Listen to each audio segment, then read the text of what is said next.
Hey, there's the music. That means it's time for Animal Talk. Some of the best doggone pet people on the planet helping you with your pet, one pooch at a time. It's America's Pet Show, Animal Talk. Thanks for being with us. Be sure to like, subscribe, leave a comment, do all those podcast things in all the podcast places. We truly appreciate you coming around. AnimalTalkRadio.com is the website, and of course WearingFunny.com if you're looking for some gear, some pet parent gear, some funny t-shirts. They're all there. They're available for you. Appreciate our sponsor, WearingFunny.com. Great place. Go check them out. And for your pet help and information, you're in the right spot. We're going to help you out. We have years and years of animal calls and emails and interviews, and we're sharing them all with you on these Animal Talk Rewinds. Now, Animal Talk, it is for entertainment purposes only, so make sure you check with your local veterinarian, your local trainer, if you have any issues coming up, and we're here to help. Our professionals always got great ideas, too, so here we go, having a little bit of fun. It's Animal Talk.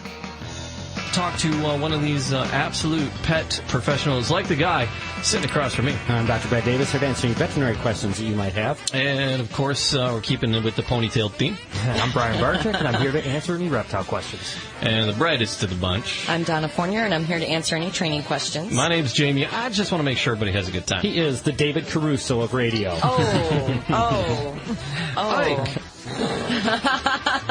Do a quick impression of David Caruso's career.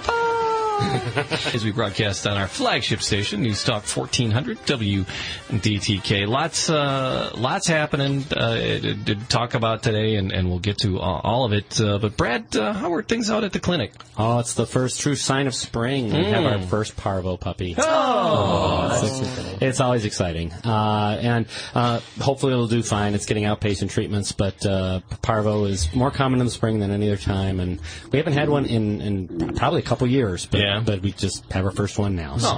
So there you go. So Parvo. Yeah, so it's a viral disease, one of the things that you get vaccinated for, and that is temper vaccine. Okay. So, yeah.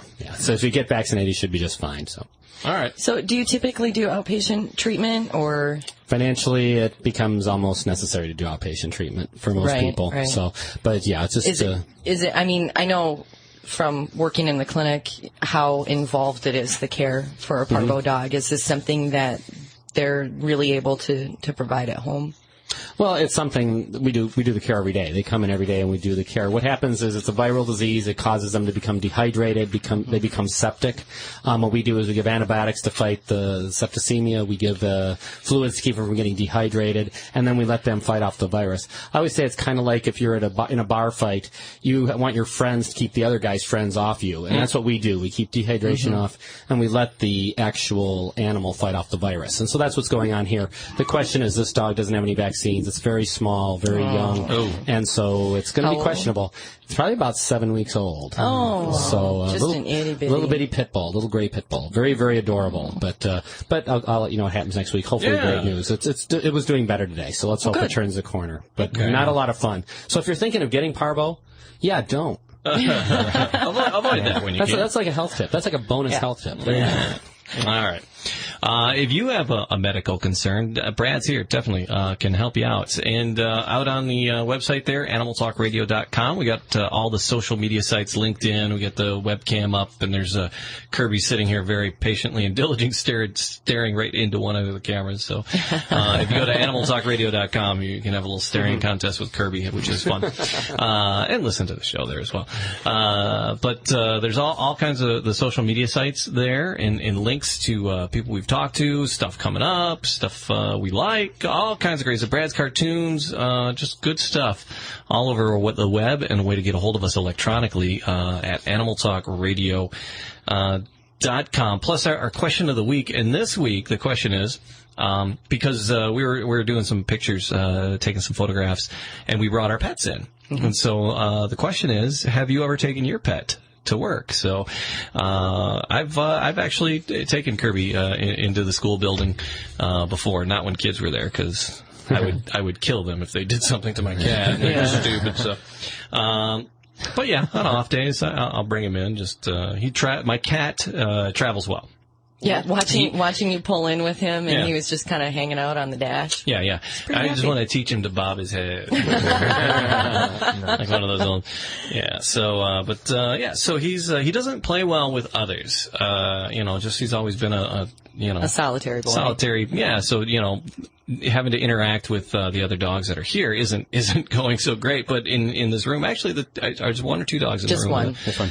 Oh, who's in the room? What's her name again? Mina. Mina's in the room with us, but Frog and Coco are next door. Okay, but and the snakes are out there. Just roaming the building. Yeah, but you just let them out for a walk, right? No, I'll get them. I'll find them at the end of the show. They're in the air ducts. That'd be one crazy note to have to leave for the staff on Monday. Sorry about that. Dear radio station staff, run for your lives. The question is out there on the web, do you bring your pet to work? Have you ever brought your pet to work? Brian, pets are your work, and job, you have your dogs, and sometimes you bring your dogs with you to run around and play at the compound. Yeah, we have a husky that we've been bringing ever since she was about 7 or 8 weeks old or something. Well, I guess she was about 10 weeks old, but she's been there every day, and as a matter of fact, she gets upset at us on the weekends when we don't go to the shop. She actually mopes the whole weekend long. So she loves it at the shop. She doesn't understand the concept of weekend. Exactly. She's like, where do I got to stay here? But what's interesting is she's not afraid of snakes, obviously. She's been around them her whole life, but she's really inquisitive. She's definitely a mouser. She loves to go around and catch rats if we let anything go. And so what you have to really watch out for is she will actually open up snake cages. To get to the rats? Yeah, to get to rodents. So you have to really keep an eye on her, or you not only have rodents out because of her, but you could actually have snakes out too. But other than that, she's a great dog. Worst habit ever. So, being a vet, it's not strange to have an animal at your place of work. But right. Is it problematic taking your pet to work, Dr. Brad? Yeah, I don't do it. My wife takes my dogs. One dog, of course. She takes the dog to work every day. I can't stand it. When my dog's there, we were talking about it before the show. When your dog barks, it's deafening. It's just the loudest, most annoying thing ever. Saying you want to go say quiet every minute. But the thing is, and bulldogs don't make normal noises. They don't bark per se. They make sort of alien noises, sort of thing. and so the thing is, it's really irritating. So I never take them to work with me, but my wife takes them every day. They go into the clinic, and they're a big star. They come out to see everybody. It's kind of a clinic mascot sort of deal. Yeah. I like I said, I'll take Kirby in, but I always have to know where he is. I'm very pleased. He's up here on the desk, and he's just sitting here. He's just chill. If anybody, seriously, if anybody goes to animaltalkradio.com, I'm trying to get the cameras, because we can freeze the cameras on one shot, but I can't get it to freeze. So it keeps tripping through. Yeah. So, because I could sit there and stare at that for 2 hours. Yeah. Well, but that's what the web's for. Right. To look at he moved. Look, he moved. Yeah. I also find it very distracting to have your dog at work. I love the fact that I could bring my dog in at any time that I want. I appreciate the ability to do that, but I do find it distracting. If it's my dog that's barking, even if I heard 50 other dogs barking, I can pick my dog's bark out of all of it. And I spend the whole day just stressed out that my dog is misbehaving, because she should know better. Yeah, exactly. Yeah. She should know better. All right, there's the question for the day. Do you take your pet to work, or have you ever on take your pet to work day that happens throughout the year? Jamie, Donna, Dr. Brad, Brian, Animal Talk. It is America's Pet Show. Hey, it's Jamie. I got to hop on in here and remind you about our sponsor, wearingfunny.com. Wearingfunny.com for all your pet parent T-shirt needs. Head on over wearingfunny.com and check out the vast array of amazing, hilarious T-shirts. Thoughtful, cuddly, and cute for you and your kitties and your puppies. And hey, we take requests. If you have a critter that we don't have represented, let us know. We'll get you connected with just the perfect shirt for you and your critters, showing your love for being the best pet parent you can possibly be. Wearingfunny.com. Back to the show. Brad, did we have an email over there that we wanted to deal with? Sure, Dear Animal Talk. What's this, fan mail from a flounder? I've heard of blue-tongued skinks, but why do they have blue tongues? Do they make good pets? And this is signed Nathan. Oh boy, you got me on the blue tongue part, honestly. They obviously do have blue tongues, but I'm not really sure what the reason is. I would believe that it probably has to do with attracting insects, because that's what they eat. As for the pet part, they actually do make fantastic pets. They're really mellow.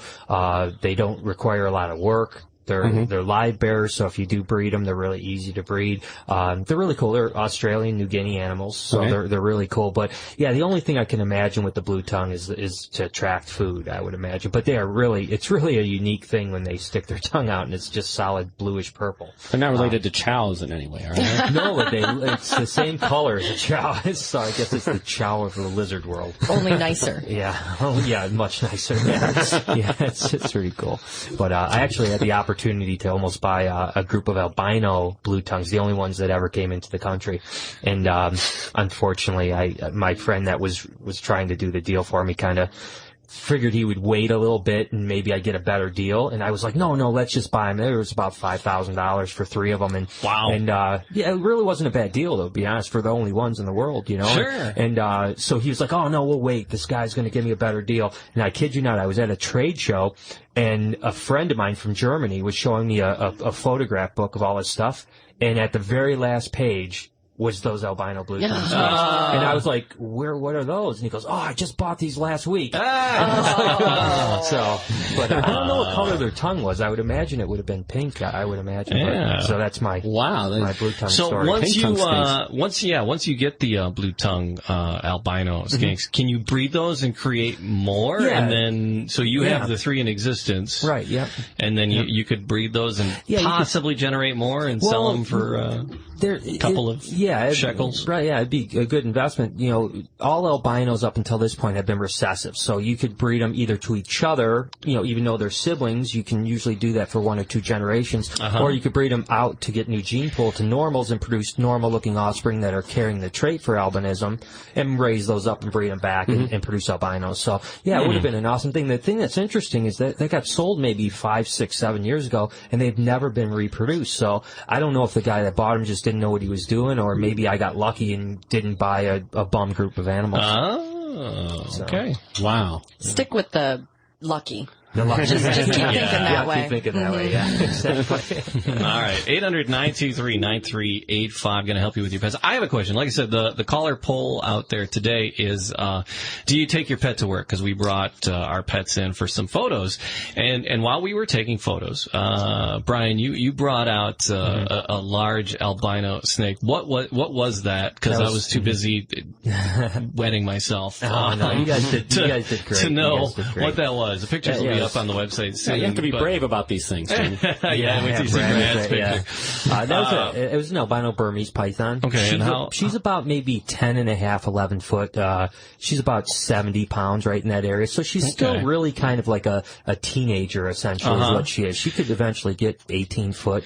200 pounds. Now, here's my question, because you said, I'd like to see her get big. I'm going to make her big. Right. And my question is, because people say, I'm going to get this crocodile, right? And they get this little baby alligator, whatever, right?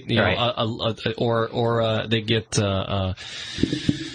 like a dragon of some kind, or iguana, right? And, that's... spitting fire things. Yeah, but it's like a pyramid. So, all right. So they get this, iguana or a crocodile, and they're like, I'm going to keep it in this 100-gallon tank, right?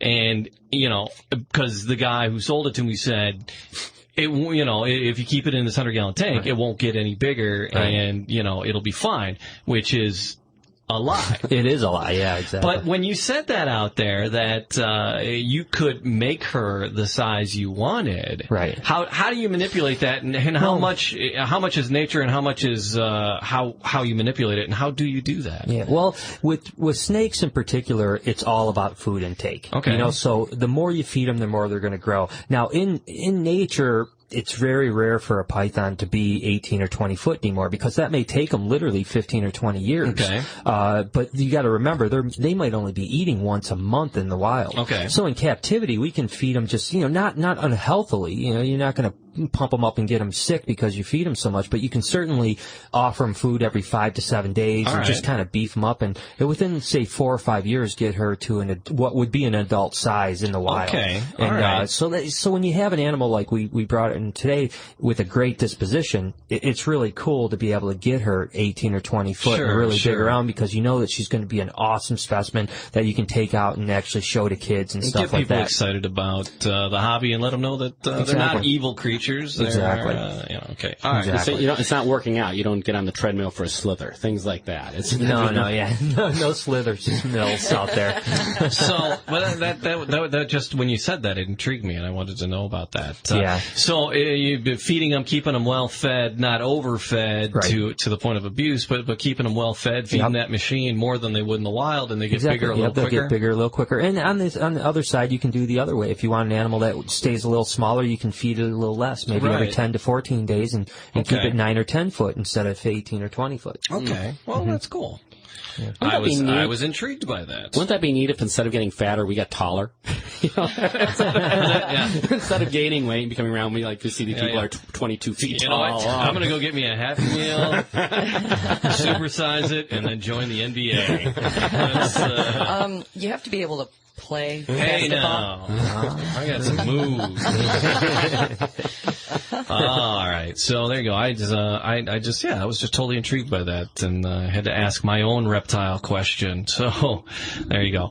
If you have a reptile question, we have the reptile expert here to help you with that, helping you with your pets. And we got a question from Marie in Detroit. Marie, welcome to Animal Talk. Thank you. Marie, here's I'm getting a dog, and I was reading some literature, and it said that certain flowers in your yard are poisonous. Does that mean I've got to get rid of all my tulips, azaleas, and lilies? Well, I'm not a big fan of azaleas, so probably. No, I'm kidding. No, I tell you what, honestly. Down with azaleas. No, I've done this a while now, and my wife has done this for a while, and we were talking about all the poisonous plants and all the poisonous flowers. And to be absolutely honest with you, neither of us have ever seen an animal come in who was eating plants out of a garden and overdosed on them. So I don't think you need to be that scared. I think if you put up a little protective fencing, they sell it at if you can possibly find a place that sells home goods like that, they're every few feet seems like with the little fencing to protect it. But realistically, you don't see it very often. The thing that we have seen though is grapes. Dogs will eat grapes, and actually grapes are toxic if they get enough of them. So that's where a problem comes in. But I tell you what, no, you don't have to get rid of your flowers. You should do okay with that. I really wouldn't be too afraid of those. Marie, what kind of... And I heard on television a couple of days ago that the manufacturers of certain flea and tick medications this medication has caused death in some dogs. Yeah, I heard about that too. In fact, I heard about it 6 million times after it was on the news. Remember, when you're watching local news, it's important to remember this. Everything will kill you. And one of the things, there's the two products that came out. I don't want to badmouth any of the other products, but there's two products that came out a few years ago called Frontline and Advantage.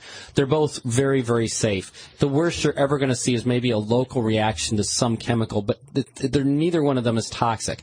However, a lot of other products have tried to look like Frontline and Advantage, and so what they did is they took their old flea products, basically put them in tubes and sold them as a flea control. So that's where you get the toxins. So, they basically said all these products are dangerous. If you're sticking with Frontline or Advantage, you should do okay. Now, there's variations on Advantage. Now, there's Advantix, which isn't for cats because of what's in it. But again, if you give Frontline or Advantage, you don't have to be afraid. It is very, very safe. And your vet probably has one or the other, and we'll talk to you about it at length. But again, don't be scared of it. Marie, what kind of dog are you thinking about getting? A A beagle. Oh, okay, a beagle. Because, again, I was thinking about going back to the poisonous or not poisonous plants in the yard. The smaller the dog, you know, body weight proportionally, the less it would take to hurt him. So a beagle is a medium small dog. So, you know, again, if you had like a toy teacup, Chihuahua miniature thing, then, you know, again, you know, you want to be more diligent about letting them get into stuff. Yeah. If you have a teacup, one of those teacup poodles or whatever, that basically you need a microscope to see them. Yeah. You really do have to worry about them. It takes less to hurt them. Yeah. And so the bigger the dog, the bigger the dose. And I can tell you, as a beagle owner, they can eat a lot of things. And they're diggers. They tend to be diggers too, and they like to find mischief too. They do. They're a dog that I love personally. Like I said, I own one. I love them. I do believe they're not for everybody. But one of the things that you want to do if you're seriously considering bringing a beagle into your life, you want to make sure that you give this dog a job. And that job can be chasing a tennis ball. That job can be, you know, playing with a rope toy. Whatever the job is, you want to set up a schedule for that and make sure that it happens every day. One of the best things you can do for a job is looking at the intelligence building toys. The Buster Cube, the Kong, the treat dispensing toys. Those are some of the best things to do for a dog that needs a job. Excellent. Well, thank you very much. All right, so Marie, question of the day today is, have you ever taken your pet to work, or would you consider taking your pet to work? No, because I'm a nurse. Oh, okay. Well, there you go. That would definitely preclude that. Yeah. Yes.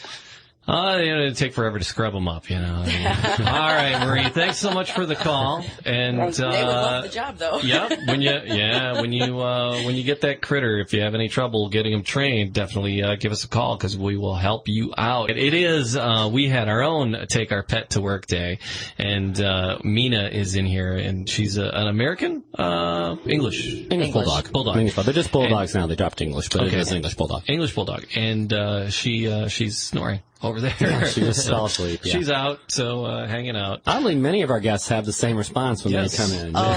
We'll finally are going to have Brad's pets in the pet parade now, though. Oh. I've got pictures of his pets to go on. You never got those? It must have got lost in the email. I'm sorry about that. Yeah. Well, finally, I've got some You cute, did. When Mina came into your life, you pictures. did send her out. So send pictures of her out, and I was remiss and I didn't put them up. I got some cute ones today for sleeping. Yeah. All right. But that's the snoring. If you hear snoring or you hear funny sounds, because they make sounds from both ends, bulldogs, and so you might hear some funny sounds. And if that happens, I'm sorry. We're going to have to put her in the other room with the other two. And as always, we'll blame the dog. You know it. All right. That's the benefit of Bring Your Pet to Work Day. That's right. You can blame the dog, and the dog will actually be there. You can't blame the snake. See, there you go. No, they have a funk of their own. Yeah, they could. I don't know that you could ever blame the snake, though. I'm sure that you get away with that one. Sure. I haven't tried that. But we're here to help you with your pet. That's what we're here to do. The website, animaltalkradio.com, will get you connected to us. We're going to have a great time out at the pet parade. Brian, and if you want, what is the name of that big snake? We just took pictures. Yeah, albino Burmese python. I'll definitely bring her out. Yeah, and what's her name? Does she have a name? Sunshine. Sunshine. So Sunshine, the albino Burmese python. She's a good. Did you just make that up? Yeah. Sorry. I'm caught. Everybody was in on that but me. You don't typically name them. All right. So the big yellow one, right? Are they going to come when you call? What's that? I don't know. Sunshine. Most people name their reptile pets. Right, they really do. I did. I used to when I had a couple. But people are going to have the opportunity to get a picture with Sunshine and pet her. Absolutely. It's very interesting. Yeah, we'll bring some other stuff, too. That'll be really cool to take pictures with. Big tortoises and lizards, and it should be real fun. So if you're into the reptiles, if it's not just all fur, It's not all fur all the time. No, it can get better than that. So, the Animal Talk Pet Parade. Brad, do we have an email question over there we wanted to help somebody out with? Sure, dear Animal Talk. Thank you, sir. May I have another? What's the difference between a toad and a frog? And this is signed William. Frog's in the other room. Yes. That's good. Oh, boy. Your dog is a hard one? frog. This is a tough one, and I actually knew the answer to this question, but I'm not an amphibian guy whatsoever. So I do have a couple frogs, but I don't know a whole lot about them, to be honest with you. I just don't know. You stumped me. You've been stumping me all day. I'm I sorry. feel like completely inept here. What's going on? Here's one for you. Snakes, Purdy? That'd be a lot better. No, how about this one? Right next. How long do frogs live? Well, actually, again, that can be a really wide question. Like, there's frogs from Africa that can live 20, 30 years. And then there's some frogs from the United States, like leopard frogs, that typically only live about 3 or 4 years. So that's pretty wide range. But I will look up the frog and toad thing in the break and make sure I get back to you on that one. Does it involve what they sit on? Because toads sit on a stool. No, I believe, and again, I've got to check this out, but I believe that toads live on land and frogs need water. If I'm not mistaken, that's the distinction between the two. But I think there might be a couple other things. That I'm not sure of. It's froggy went a courting. That's the difference. And he did ride. No, typically frogs. If I could jump in, yes, please help me. Please help me out here. Frogs have a smooth and moist skin, where toads have a rougher and a dry skin. So you were on track with that on land things. No warts on their bodies. So the toads on frogs, toads are the ones that have warts and will give you warts. Oh, thank God for Google. Kidding, they don't. I want to sound informed. Yeah, don't take away my teacher edition. I am screwed. Okay. Again, frogs, you're right, live in the water, and they toads live and breed on live on the land, but they breed in the water. Yeah, that's the thing. And shorter hind legs on toads. They walk rather than hop. And the frogs have eggs in a massive lump. And they're eggs for frogs, massive lump, and eggs are stored in long stringy things for toads. So there you go. All right, so there you go. I got Google. I can answer anything. So we have we had a question come in through an instant message here. Dr. Brad. Oh, can I give my dog an aspirin? Yes. Okay.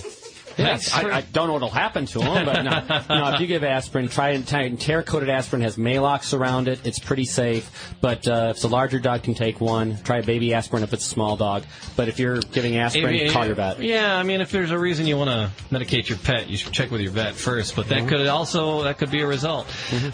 Jamie, Donna, Dr. Brad, Bryan, Animal Talk. It is America's Pet Show. Whatever the problem, pet professionals are standing here, and they are ready and willing. Literally. Yeah, to help you out.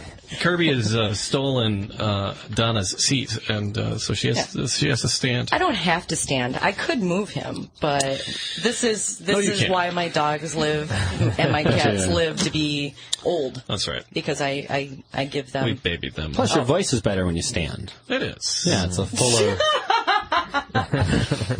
You're funny. All right, it's just gonna be amazing. I love agility dogs, and I want to get Zoe into doing agility, but she's like, I don't know. She's kind of set in her ways. I mean, she's an Australian cattle shepherd. I mean, she's got the energy, but it's just the fact of getting her, through the course and interacting with other people. I don't know if she's going to be the candidate for it. So, excuse me. we're gonna try to get her doing it, but one day I would love to have a border collie to do agility with. Why? He's got his back to the cameras now. Yeah, he's become camera shy. Yeah, he's a diva. Yeah, absolutely. So he moved over here to get away from them, and then you moved them all back. I know. And now he turned his face into the back of the cushion, so you can't see him. Kirby, people are tuning out, man. Oh, well. All right, so blame it on the cat. All right, helping you with your pet. Thanks for being with us for another episode of Animal Talk. Make sure you do all those podcast things in the podcast places. Like, subscribe, leave a comment. We hope you had a little fun along the way. Make sure you head on over to wearingfunny.com. You can grab yourself some gear to show off what a proud pet parent you are. Are you a cool cat mom? Are you a happy doggy daddy? We got all the gear just for you. Hats, shirts, all kinds of swag.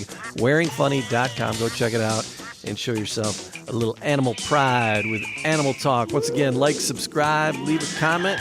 Thank you so much for being here. Have an exotic week and kiss your wild thing for us.